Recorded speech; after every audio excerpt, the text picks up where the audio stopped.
জয় রাম, জয় গোপাল, জয় গোবিন্দ। আজ বেদবাণী প্রথম খণ্ড থেকে 10 নাম্বার চিঠি পড়ে শোনাচ্ছি। এটা খুব গুরুত্বপূর্ণ একটা চিঠি, সবাই মন দিয়ে শুনো। বিনা ভাড়ায় পরের ঘরে বাস করিতে হইলে ঘরের ব্যাগ সহ্য করিতেই হইবে।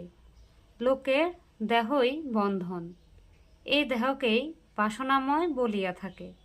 এই দেহকে মুক্ত করিতে চেষ্টা যাহা করিতে হয় তাহা কেবল ভগবানের শরণ বই, আর কিছুই নয়।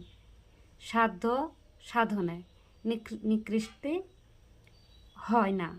অতএব সর্বদাই বাসনাপূর্ণের চেষ্টা না করিয়া তাহাদের দৌরাত্ম যথাসম্ভব ভোগের ভোগ করিতে হয়। প্রারব্ধবশতই লোকে ভোগ হইয়া থাকে। ভাগ্য অনুসারে সুস্থ অসুস্থ দায়ী হইতে হয়। প্রারব্ধ তাহারই কারণ।